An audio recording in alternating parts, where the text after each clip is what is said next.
Well, hello everyone, and welcome to another edition of Highlander Hoops Weekly. I'm your host, Chris Stoner. Again, we'll be airing the show every Monday night for the remainder of the season. And in addition to chatting with Coach Sturgeon each week, we'll also feature a different Highlander player on our show. Today's feature will be senior Luke Gohmann, so be sure to stick around after Coach Sturgeon and I talk to get to know senior Luke Gohmann a little better. And if you're not already following us on Twitter, be sure to follow us at FCHS_hoops. Our show sponsored by Pete Palmer Law, located at 303 Scribner Drive in New Albany. Thanks so much to Pete for sponsoring our show, and Palmer Law, a proud supporter of Floyd Central basketball. The Highlanders rank 6th in the state, 11-1 on the season, and still unbeaten in the Hoosier Hills Conference. We bring in Coach Sturgeon now. And Coach, before we talk about the varsity having such a great season, we'd like to talk about the whole program. If you can, talk about the junior varsity and freshmen. I know they're both having good years. And for some fans that may not get to games early enough to see the JV play or don't get to see the freshmen play, elaborate a little bit. Coach Walters, the JV coach, and Coaches Gohmann and Weimer with the freshmen. Yeah, we'll start with the freshmen first. Those guys have only lost one game. I'm not sure exactly what, maybe 8-1 on the season. As you mentioned, Tom Gohmann and Brian Weimer took over that job this year. We had a late opening, and those guys were willing to accept the offer, and they've done a really good job with those guys. Those are two guys that have played basketball, college basketball, and have coached a lot of youth sports, and are just doing a great job. To have that kind of experience coaching the freshman team and enthusiasm for basketball and the program is really rewarding, and it's nice to see that group of freshmen continue to play well because their best player has gotten moved up to the JV team in Jake Heidbreeder, and those guys have continued to win without him. The JV team is 10-1 right now, and that's coming off the heels of a 21-1 season last year. So whatever that adds up to, 31-2 over the last 2 years, and maybe lost 3 games the year before that. So Coach Walters is on quite a run here with our JV program. We have some juniors playing on the JV team, which is typical at the 4A level, because schools this size, you often have big classes of kids where we only lost 2 seniors this year and only 2 last year. So go back 2 years, only 4 spots have opened up on the varsity in 2 years. So that's made it very difficult for a group of guys who have been waiting their turn to play. Even Nick Winchell, who's been the leading scorer on the JV, maybe the last 2 years, has had a hard time, finding more minutes, even though he's a full-time varsity player this year. There just hasn't been very many minutes open up because of not very big classes ahead of them, and then a big class of seniors who are also good players. And so it has been hard for those guys to break through. But as I've told them, because they certainly are itching to get their chance to play more varsity minutes, that at a 4A school that's a top 10 program in the state, it's typical to have 2, 3, 4 juniors playing some JV minutes. And so those guys, but they're very entertaining. If people haven't gotten a chance to see them play, they've not only been 31-2 over the last couple of years, they're winning by an average of about 25 a game during that span as well. And they play up and down the court and press and play an exciting brand. So our JV games are entertaining, and those guys have done an outstanding job. 2 things come to mind when you talk about that. A is Coach Walters is going to want to raise now after listening to this, so we may want to re-record that. But B is Gabe Shireman.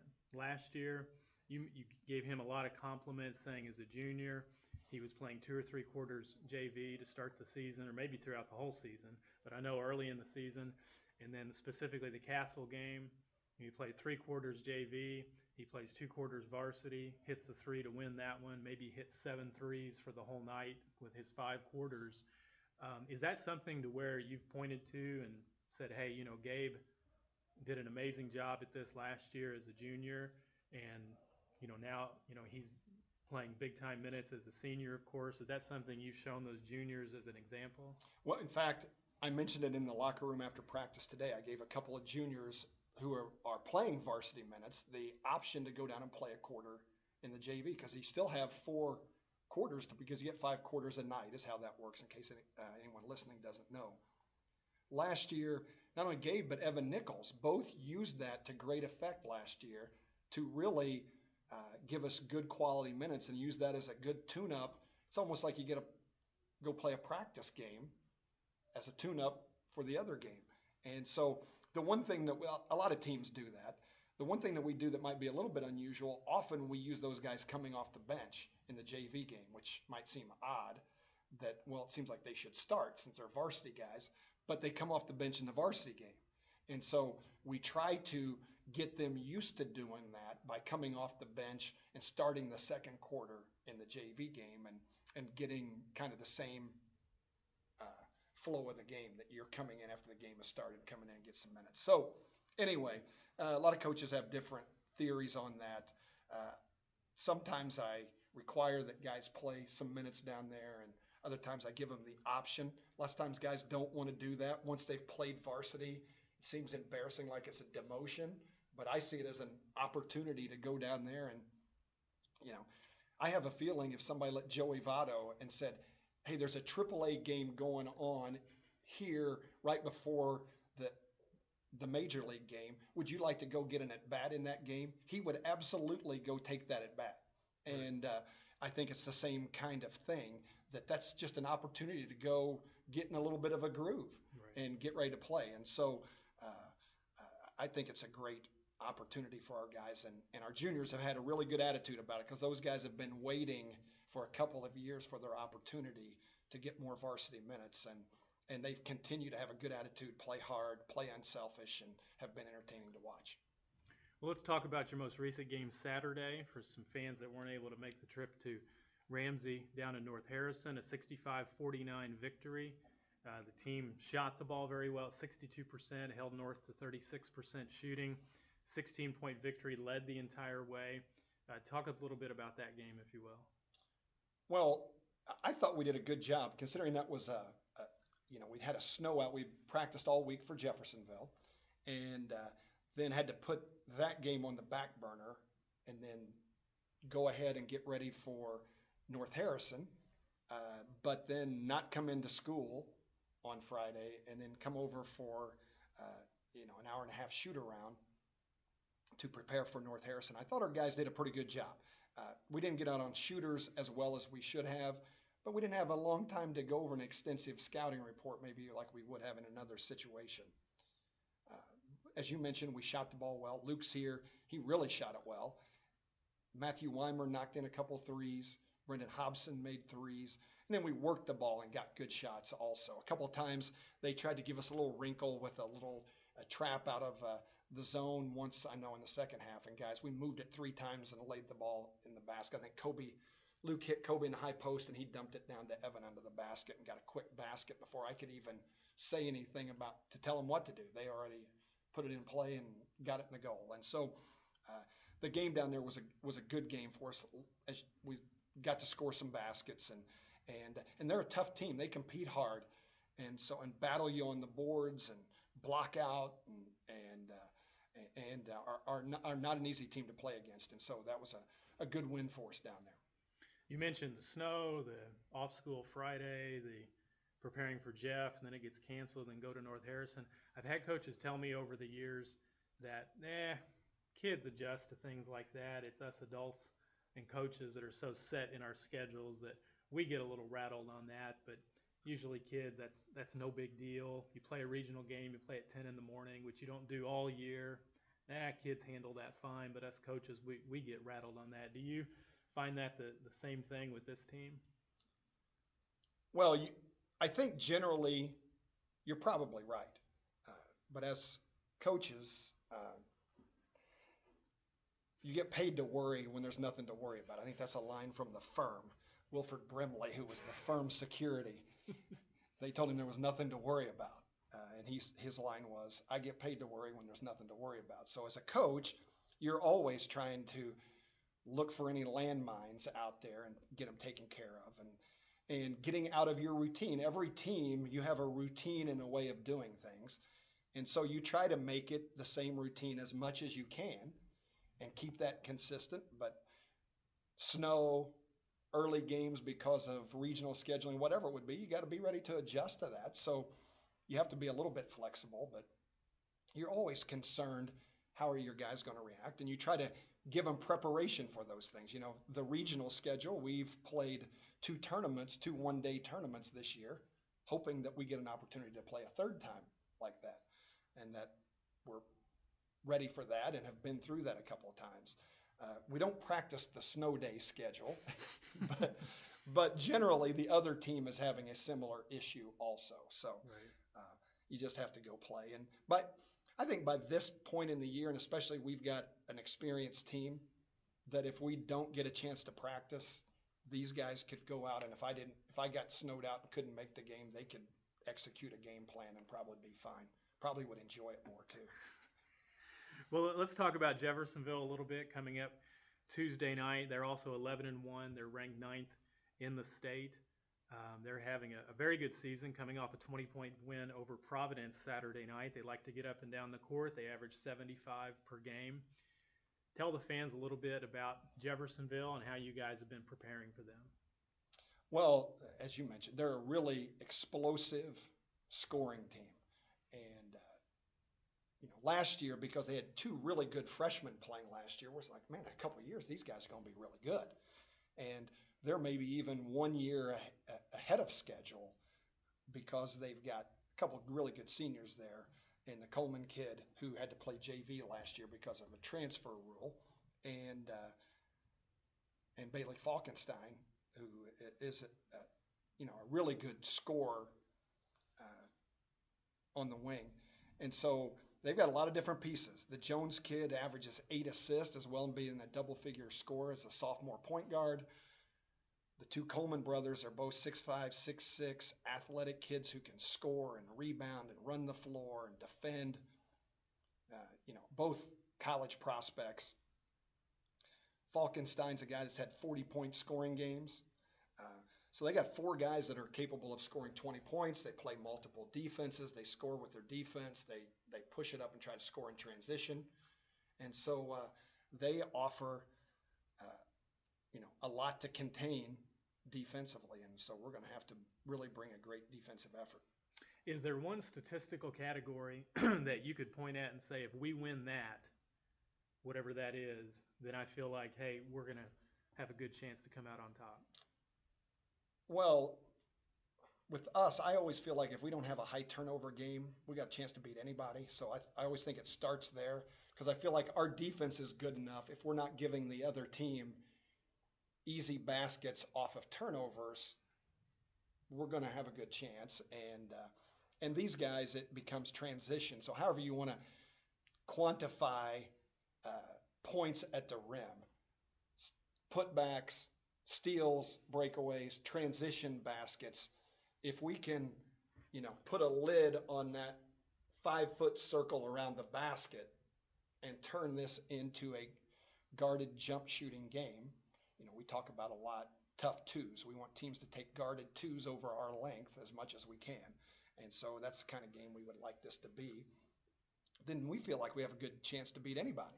If we don't turn the ball over ourselves and make teams shoot with us with over our hand, we got a pretty good chance. And so I know that's not one statistic. I put a couple of things together, but I would say if you look at points in the paint, that's probably going to tell the story in this game. Because I think our two teams we're not, when I say similar, I just think that we both have size and can score around the basket. We do it in slightly different ways. And then we both have some guys that can make some shots on the perimeter and do some things. But I think if you look at points in the paint, that probably is going to be the tell-all. Of course, Jeff, not the only game this week. You've got 3 games this week, thanks to the Jeff game being postponed. Friday, you play Jennings County. and then Saturday go up to Madison. So you have 3 games this week, similar to what sectional may look like. And you also have 3 conference games this week, which your team's still undefeated in the conference. So looking past Jeff a little bit, do you look at this week, or you talk to your team about, hey, this is what we're going to have to do to win a sectional? And also looking at Wednesday, Thursday practices, do you tailor those similar to what you'd have to do to win a sectional to win 3 games in 5 days? We haven't spent 1 second talking about anything but Jeffersonville. And normally I would, but it's just the nature of there's enough on our plate for Jeffersonville. The other 2 games are going to have to wait. And neither, the guys know with the internet now, it's not like you can keep anything secret from them, that both of those teams are struggling a little bit this year. And so we'll handle that.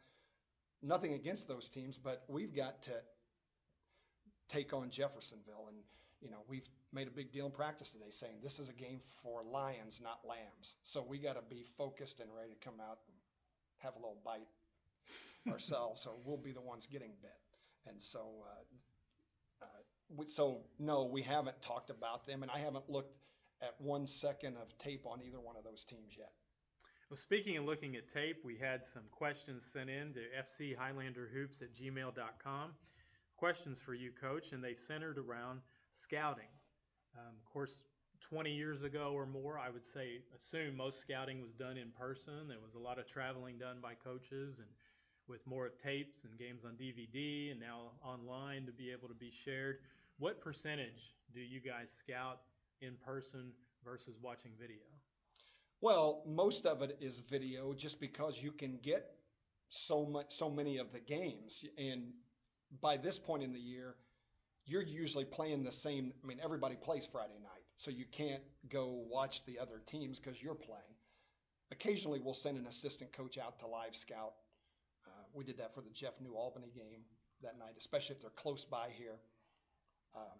Typically, what we would do is the assistants take turns being the lead scouter of the team.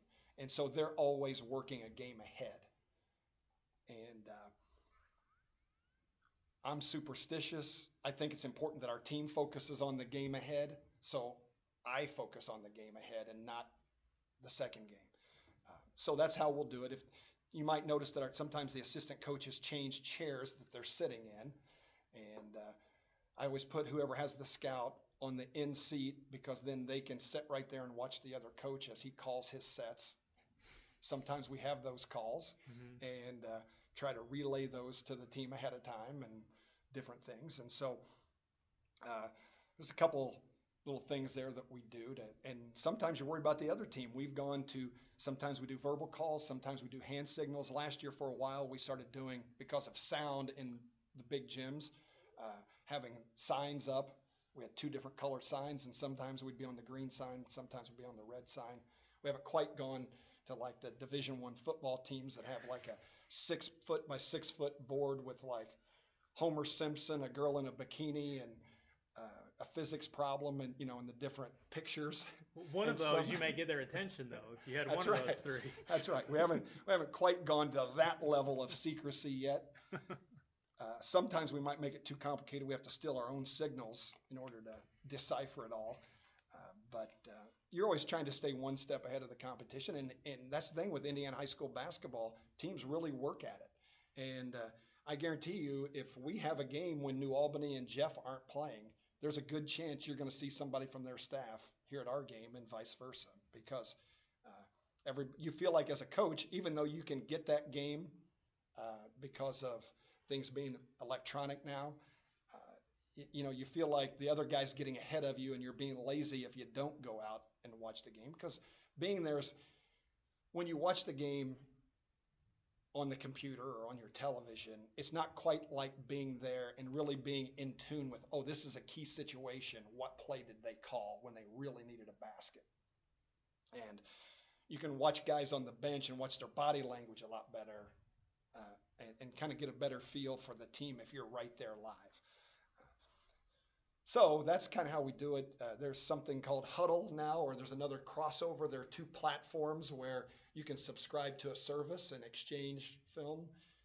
And so now I don't think people do as much live scouting because you can, with the click of a button, I can request a film. And, we played North Harrison the other night, and by midnight, Saturday night, 4 teams on their schedule had that video. And that we had already put it up and sent it out. And I'm pretty sure that Jeffersonville had our game too, that they'd requested it from North Harrison, and we got Jeff's game from Providence, and I've already watched that a couple of times. Right. And so that's kind of how this scouting works, that you can get a lot through video, but we still do some live scouting as well. One more question that was emailed in on the scouting category before we talked to Luke was, how much do coaches pay attention to the opposing coach on sets and call outs? And I've always noticed when coaches go scout a game, they sit up high, they try to sit away from people, and they have their notebooks and what have you. Is it just a little taboo maybe? Because everything's general admission now. If you got there early and you sat 3 rows behind the New Albany bench and just tried to listen in to what Coach Shannon is calling out, is that just? I think that would fall into the category of unwritten rule. Gotcha. Of go sit directly like in the front row right behind their bench and stand there with your head turned and your ear cupped.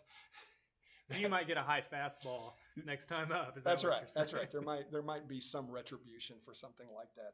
Gotcha. One of their players might run out of bounds and body check me or something. I don't know. No, so we don't usually do that. Most teams sit directly across because as you're calling plays, your voice projects right across there. And so, Okay. Or if you hold up a hand signal or a sign or whatever you're using, you can see it. So, there isn't a taboo on stealing signs. I know in baseball, if you're not, everybody knows that the other team's trying to steal signs, but you have to pretend like you're not. You just can't use any electronic devices. Yeah. Or if you're on second base and the runner's tipping a guy off of what the pitch is going to be, that's considered right. poor. In basketball, I think most coaches just understand the other team's going to do everything they can to steal our signs, and we're going to do everything we can to steal theirs. And they'll probably get some of ours, and we're going to try to contain that as much as we can. So. Right. Well, hey, let's talk to Luke Gohmann here, Coach. And you got any comments on Luke? And he's a guy, a senior, like all these seniors that have been here since you got here at Floyd Central, and he's playing a big part this year, leading the team in various categories. Had a big game Saturday night at North Harrison, as we joked, and we may explain this joke or we may not, that he had the eye patch removed, so he shot the ball a little better. But talk about Luke a little bit. Well, we're really fortunate to have seniors who have a basketball IQ like they do. I put a lot on those guys' plate, and then am pretty hard on them when they can't follow along, which would be like if you came in as a teacher and every day you passed out a different textbook and then expected them to test on it the next day. It's not quite that bad, but I throw a lot at those guys, and they handle it. We got really high IQ guys that can do that, and Luke's right there at the top of the list with that. Plays different positions. We use him out front to handle the ball against the press. He takes the ball out of bounds a lot of times, has to know different sets there, or depending on personnel, he gets moved around a lot. And next year I'm going to probably appreciate guys like him and Matthew Weimer and Gabe Shireman and those guys a lot more, because we'll have less experience in that regard. And so he's great that way. And I think Luke has really stepped up his game. He's a 2-time all-conference player, but he's taken his game to another level this year and really played like, when teams come and watch us play, like that's a scholarship. That's what a scholarship player should look like. He's a dominant high school player. And when the other coach is texting me after the game, Marion got a steal, they're saying things like that. That's a real compliment to him. And so he's gone from being a nice local player who's an all-conference player to a guy that teams around the state know about him and if our team can go on a run here, I mean, I think he's a guy that if we can do something as a team, can get himself into the position to get some nice postseason honors as well. And that's a tribute to him and how much work he's put in to be a good player, and we're really fortunate to benefit from that. Well, let's bring in Luke Gohmann now. And Luke, don't let all those nice things go to your head. You've got a little pressure on you now. You should get 20-10 against Jeff tomorrow night after Coach said all that. But thanks for joining us. Just to get to know Luke a little better, he's filled out a little questionnaire for us. Says his favorite school subject is any kind of math class, an engineering class. Doesn't play any other sports. He's a basketball guy. Hobbies, he likes video games and shoes. So I need you to explain to me, how can shoes be a hobby? I do a lot of buying and selling of shoes, like a lot of limited stuff. I like a lot of Jordans, so I'd like to just wait for the next Jordan to come out, and I buy a lot of those when they come out. Okay, we're going to leave that alone because that might affect his college eligibility since he said buying and selling. As long as we're not buying them for him, or Marion's not buying them for him, I think he's okay. That's true. You mentioned video games as a hobby. So what's your platform you play, and do you have a main game that you like? I play a lot of Xbox. There's a lot of games now that a lot of people are playing, but NBA 2K18, that's one of the newest ones everybody likes. And then Call of Duty is a big one I'm a big fan of. So your favorite TV show, now this is a little surprising. And Coach mentioned a movie, The Firm, which to you kids is probably ancient, and it's not in HD, and he's probably got the VHS at home actually of it. It was when Tom Cruise was young. And you mentioned here your favorite TV show, Fresh Prince of Bel-Air. So that is an old show that you've got to search on the satellite look hard for it to find. So why is Fresh Prince of Bel-Air your favorite show? I just like the comedy aspect behind it. It's just really funny to watch to me, and Will Smith, he also has a lot of Jordans in that show, so I like that. But no, Will Smith's my favorite actor, so I just like all his stuff. Well, your favorite movie, and here's a confident guy, because speaking of Jordan, you've got a cartoon as your favorite movie, Space Jam. Space Jam. Tell us why Space Jam's your favorite movie. It's actually the first movie I can remember watching ever, but it's just such a fun movie, just basketball surrounded. And you got Bugs Bunny in there playing basketball with Michael Jordan, so it's a fun movie. Confident guy to be able to say that, by the way. Broadcast it out on the internet here soon. Your favorite game of the season so far, New Albany, I assume. That was for obvious reasons. Your favorite memory of your basketball career. Says you here you have back-to-back game winners. When was that, and what games was that? It was my sophomore year. The first one was on actually Connor's senior night against Columbus East. I got to hit a three-pointer in the corner. And then the next game was first game of the sectional against Seymour. I got to hit another three-pointer, so those were fun times. Your favorite memory of Coach Sturgeon? We're going to need some explanation here. It simply says big onions. Can you elaborate on that? We got a lot of sayings with basketball, but that's my favorite one is big onions. Anytime you do something in the clutch, immedially after Coach Sturgeon's always looking, he says big onions. So that's a Bill Raftery reference. Right. So that's another. You have to be a little bit of a basketball fan to follow that one. Yeah, Bill Raftery, and he's old enough he can say that stuff. That's on right. TV. It doesn't matter. It doesn't matter at all. One of my favorite announcers as well. Most important thing you bring to the court, and you put down that you're versatile. You can play a lot of positions, and that's something that Coach just talked about. You bring a lot of things to the court, Luke, and get a lot of compliments, and you're worthy of all of them. Is there anything on the court that you do during a game that you take a lot of pride in, as far as that the average fan sees the points, sees a three-point shot, they see some rebounds, but is there anything during the course of a game that you just take an extra amount of pride in, whether it's getting around screens, enjoying setting screens, something like that just your casual fan wouldn't notice? I like to pick up guys. Like if you see a guy struggling, or if he gets yelled at by one of our coaches, which we don't talk about a lot, but if he does get yelled at, it's fun to see guys like walk over and hit him on the back, say, hey man, you got the next one. So I like to do a lot of that. It also keeps guys in good nature, and I think it picks up their play a lot, obviously, if you pick them up.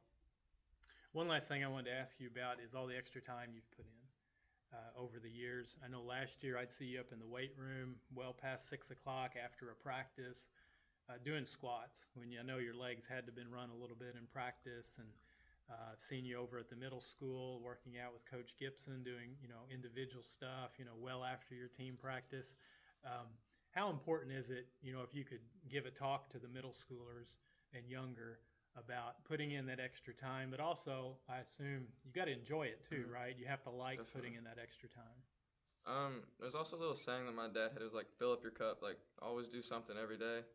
Whether it's just stretching, you could be watching film, shooting free throws, anything. But extra time's important to me because you don't always get to do everything like you need to do in practice.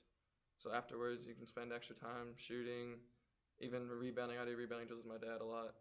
But lifting's been very important to me because I'm trying to make myself a better athlete. So that's something I like to do with my dad. Well, we can't end an interview with you without talking about your college destination. Talk about the college that you've signed to play basketball with. Talk about the coach, if you will, why you picked that certain college, and also the academics there. I signed with Marion University in Indianapolis with Coach Hetty. Um, he's just a very prestigious coach. He's got a lot of wins underneath his belt. He knows a lot about basketball. One of the main reasons I picked the school was it was just the first school that really wanted me. They showed a lot of interest, and I really liked their program. Like, they're building it a lot. There's a key guy, Tyler Watson. He's from Tri-West Indianapolis. I played AAU with him my freshman year. He's actually signed as well. I get to room with him and play with him a lot. It's a very good school for engineering as well. I get to do a dual program with IUPUI for engineering, so that was a big thing for me. Good enough. Well, Luke, thanks so much for joining us. Thank you. We appreciate it. Good luck with the games this week. And Coach Sturgeon, show number 2 in the books. I know we'll hit probably 1 to 2 million views this week, so hopefully the internet can handle all that. And I'm glad to see you're feeling better.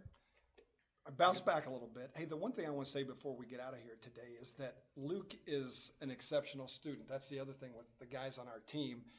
I don't have to do much tutoring. And Luke, I believe, was number 1 in his class last semester. I'm not sure the grades. He's shaking his head. No, he might have Calculus slipped. hurt me. So calculus hurt me. You know what kind of student you have when you have that kind of response. And so, yeah, he might have slipped to 2 or 3. But the point is, he's a phenomenal student. His work ethic is not only basketball related. So when you're talking about these stories about him staying after practice, and even we beat Corridon by 40 points. And when I walked out of the gym, and I don't usually leave here until at least it's probably half an hour after the game by the time I get out of here, I walked by and he's in the auxiliary gym with the gun out getting extra shooting in. And even with all of that, he still is a top tier student. And so that says a lot about how driven he is, how focused, how goal oriented, and what kind of work ethic he has. And we're fortunate to benefit from all those things. Good stuff. Well, Coach, thanks again for joining us. Show number 2 in the books. Luke, thanks for joining us. Again, the Highlander Hoops Weekly, presented by Pete Palmer Law, located on Scribner Drive in New Albany. Thanks so much to Palmer Law for bankrolling, as you term the phrase, Coach, this big-time endeavor in the studio. His name and lights still a little too much, if you ask me. But, hey, you've got to put up with certain things with sponsors. But thanks again to Pete Palmer for that. And thanks again for Luke Gohmann joining us here.